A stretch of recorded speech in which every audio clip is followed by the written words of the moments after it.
Hello students, myself Monika Bhalla.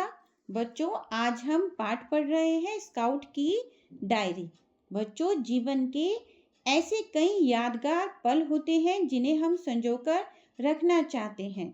Diary लेखन इसके लिए बहुत ही महत्वपूर्ण विधा है जो हमें अतीत के यादगार लम्हों को आजीवन आनंदित करती रहती है।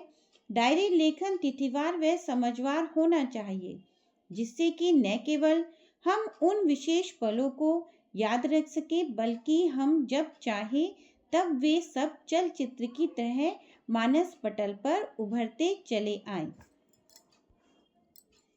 प्रस्तुत पाठ के माध्यम से लेखक ने हमें हरिद्वार यात्रा के दिनों का चित्रण किया है। पूरा का पूरा वृत्तांत सिलसिलेवार होने के कारण डायरी विधा के लेखन में बंधा हुआ यह पाठ जीवंतता प्राप्त करता हुआ प्रतीत होता है। आइए हरिद्वार के कुंभ मेले को जीते हैं यह पाठ पढ़कर। बच्चों, हरिद्वार 24 जनवरी 2022। दिल्ली से चलकर 5:30 बजे हम लोग हरिद्वार पहुंच गए। रेलगाड़ी में बेहद भीड़ थी। डिब्बे में तिल रखने की भी जगह न थी। इस वर्ष कुंभ का मेला है, अतः लोगों के आने का तीता लगा हुआ है। रास्ते में मैंने देखा कि भारत के कोने कोने से आए हजारों यात्री कुंभ स्नान के लिए चले आ रहे हैं। इस दृश्य को देखकर लगता है कि हमारा राष्ट्र एक है। हम सबको एकता के सूत्र में बांधने वाली कोई कड़ी अवश्य है। इन लोगों का शिविर गंगा नदी के दूसरी ओर लगा था। हमने दूर से ही शिविर पर फहराता हुआ अपना नीले रंग का झंडा देख लिया। अन्य शिविरों पर भी विभिन्न रंगों के झंडे लगे हुए थे। हमारा झंडा इन सब से अलग था। इसे देखते ही मन गर्व से भर उठता है। यह भारत स्काउट और गाइड का झंडा है। अपने शिविर तक पहुँचते पहुँचते हमें कुंभ मेले की एक झलक मिल गई। एक और साधुओं के अखाड़े थे। पुलिस ने बहुत अच्छा प्रबंध कर रखा है। गंगा के सौंदर्य को देखकर मेरा मन हर्षोल्लास से भर उठा। कल कल ध्वनि करती गंगा अपनी पवित्रता और शीतलता से सभी का मन मोह रही है। मेले में कुछ समय घूमने के पश्चात हम विश्राम करने के लिए शिविर में लौट आए। 25 जनवरी 2022 सवेरे नित्य कर्म से निवृत्त हो हम लोग अपनी वर्दी पहन ही रहे थे, तभी एक लंबी सीटी सुनाई दी। सावधान सुनो। हम लोग जल्दी जल्दी कपड़े पहनने लगे। 2 मिनट बाद लगातार छोटी छोटी सीटियां बजी। हम लोग बाहर एकत्रित हो गए। स्काउट मास्टर ने बताना शुरू किया, आज हमें उस स्थान का भलीभांति निरीक्षण कर लेना है जहां कल से हमें अपनी ड्यूटी करनी है। यह जगह यात्रियों के लिए अपरिचित होती है, अतः उनके भटक जाने की आशंका अधिक रहती है। हमें उन्हें उचित सहायता प्रदान करनी चाहिए। मुझे आशा है तुम सभी सावधानी पूर्वक मेले की व्यवस्था को समझकर अपने कर्तव्य का पालन करोगे। हरिद्वार 26 जनवरी 2022। आज गणतंत्र दिवस है। यात्रियों के दल पर दल चले आ रहे हैं।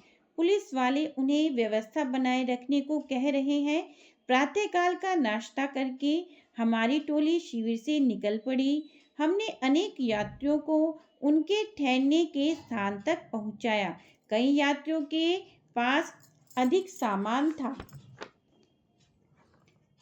उसे उठाने में हमने उनकी सहायता की। अपना कार्य करने में हमें असीम संतोष का अनुभव हो रहा था।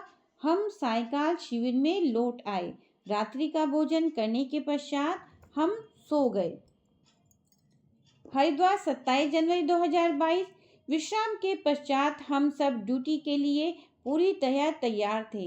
हम अपनी ड्यूटी पर प्रातः 3 बजे ही आ गए थे। प्रातः 4 बजे से ही स्नार्थियों का तांता लग गया था। 5 बजे के लगभग एक लकड़ी पुल पार करते हुए रेलिंग से टकराकर गिर पड़ी। मैंने लपक कर उसे उठाया। कंधे से कंधे लटके झोले में मैंने रुई और डिटोल निकालकर उसके घाव को साफ किया और पट्टी बांध दी। दोपहर के समय अचानक एक छोटी और एक लंबी सीटी बजी।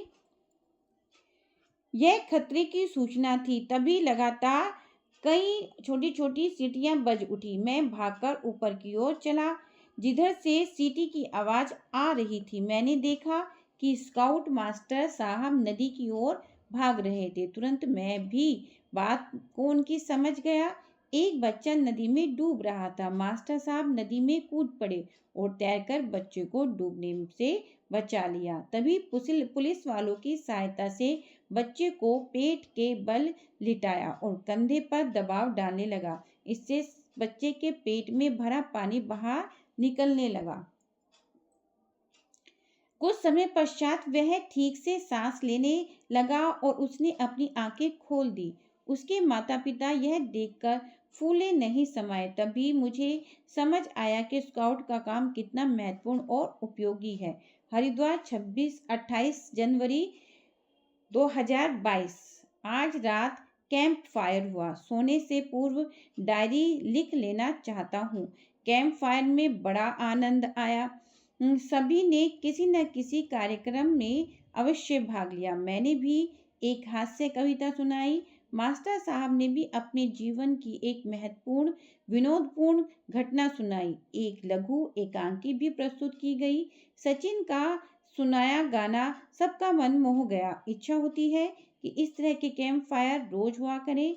हम सो जाने का आदेश हो गया अब, क्योंकि कल प्रातः हमें फिर यहाँ पर दिल्ली जाना था। धन्यवाद बच्चों।